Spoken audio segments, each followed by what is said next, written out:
प्रयागराज के नैनी क्षेत्र में बुजुर्ग दंपति की निर्मम हत्या के बाद पूरे क्षेत्र में सनसनी फैल गई है। इस दिल दहला देने वाली घटना को लेकर अब सियासत भी गर्म हो गई है।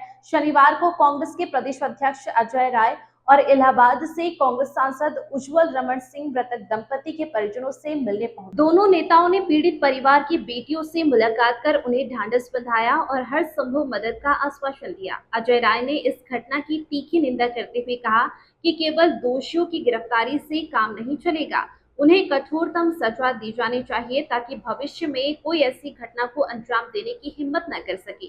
उन्होंने प्रयागराज में बढ़ते अपराधों पर चिंता जताते हुए प्रदेश सरकार को आड़े हाथों लिया और कहा कि कानून व्यवस्था पूरी तरह चरमरा चुकी है। प्रदेश सरकार को अपराध नियंत्रण के लिए गंभीरता से कदम उठाने होंगे।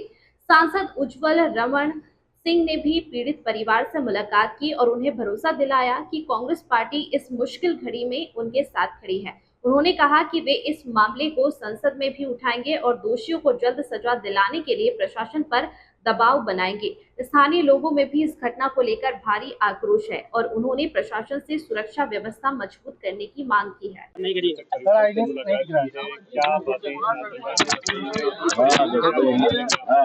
आज हम सब लोग यहाँ इस प्रयागराज के नैनी क्षेत्र में आए हैं।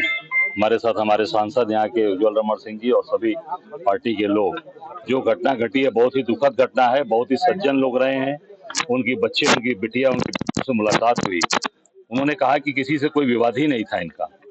ये मृदभाषी थे। रिटायरमेंट के बाद केवल अपने आपको केवल और केवल लोगों के साथ जोड़कर रखना, समाज के साथ खड़े रहना, और जो भी ये परिवार से जुड़ा है सब लोग उनकी और उनके परिवार की तारीफ कर रहे हैं। कोई भी न किसी से विवाद, न झगड़ा, और केवल मैं समझता हूं कि उनको इस तरह से ब्रूटल मारा गया है। ये बहुत ही दुखद घटना है और हम सब लोग निंदा करते हैं। हम सब लोग इनके परिवार के साथ खड़े इस दुख की घड़ी में। पूरी कांग्रेस पार्टी, सभी लोग हम लोग इनके साथ हैं।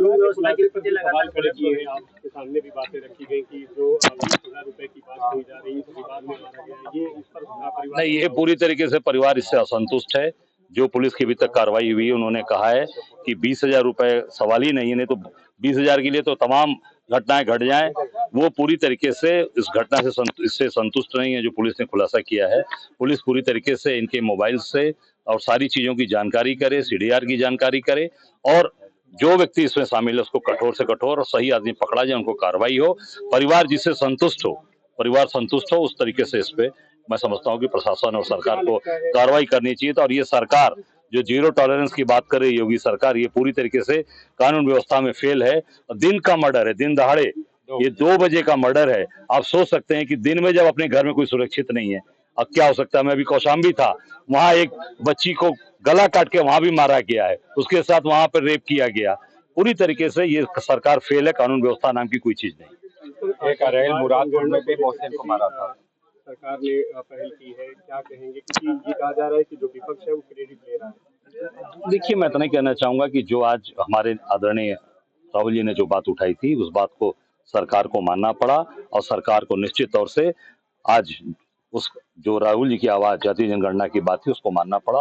और राहुल जी जिन्होंने कहा था कि हम करा कर रहेंगे, उन्होंने करा कर दिखाया। कल कानपुर वो आए थे, मैं कानपुर में था।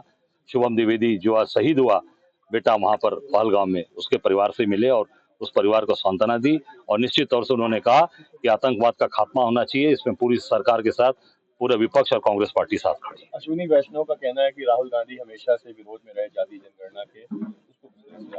अश्विन वैष्णव से पूछिए कि अनुराग ठाकुर ने पार्लियामेंट में कहा था ना कि राहुल जी के बारे में एक गलत टिप्पणी किया था, उसके बाद इनको मानना पड़ा और घुटने के बल बैठना पड़ा।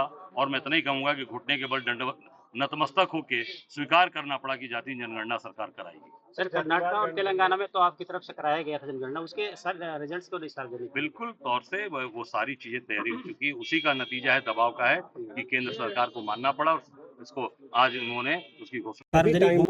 बिल्कुल तेलंगाना भी हो गई, सार्वजनिक हो गई, कर्नाटका भी हो जाएगी, और वही दबाव का नतीजा राहुल गांधी कांग्रेस का नतीजा रहा कि आज वही तेलंगाना मॉडल पूरे देश के अंदर चलेगा और इनको मानना पड़ेगा। भारत पाकिस्तान के बीच जो तनाव बना हुआ है उसे पार्टी नहीं, निश्चित। आप कल रहा कि कोई भी आतंकवादी कहीं हो कि साये में हो, जो आतंकवाद को बढ़ावा दे रहे हैं उनके खिलाफ कार्रवाई। अच्छा, सचिव मार्को रूबियो ने पाकिस्तान से बात की, उन्होंने कहा कि भारत के साथ पाकिस्तान को बात करनी चाहिए, मिल के साथ चलना चाहिए, इसको किस तरह? देखिए, मैं चाहता हूँ जो आज इस कार्रवाई किया है उनके खिलाफ कठोर से कठोर कार्रवाई हो, आखिरी जाम तक निर्णय होना चाहिए। है उसको भी देख रहे हैं। देखिए, पूरी तरीके से जो प्रदेश अध्यक्ष जी ने जो बात कही कि प्रदेश में कानून व्यवस्था नाम की चीज नहीं है, पूरे प्रदेश में जंगल राज व्याप्त है। दिन दहाड़े इस जमुना पार की मैं बात कर लूं, 10 से 12 हत्याएं हो चुकी और पुलिस कमिश्नरेट फेल हो चुका है। पुलिस कमिश्नरेट में दिनों दिन अपराध, चाहे गंगा पार हो, चाहे जमुना पार हो, चाहे प्रयागराज शहर हो, लगातार अपराध बढ़ते जा रहे हैं और पुलिस का कोई इकबाल नहीं रहा।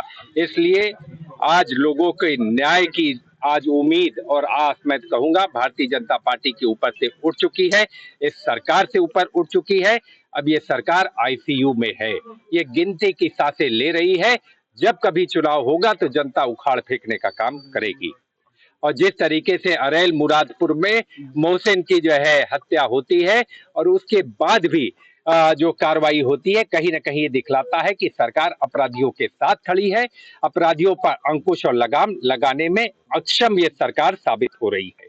जातीय जनगणना को लेकर, जातीय जनगणना पर आप राहुल गांधी जी ने पहले दिन जब संसद में भाषण दिया और आज तक जितने भाषण हैं आप उठाकर देख लीजिए, जिस मजबूती के साथ उन्होंने बात को उठाकर रखा था और उन्होंने संसद के पटल पर बोला था कि इसको हम लागू करवा कर रहेंगे। एक बहुत बड़ी जीत राहुल गांधी जी के साथ साथ कांग्रेस पार्टी और इंडिया अलायंस के सभी दलों की है, जिन लोगों ने इसका समर्थन किया है।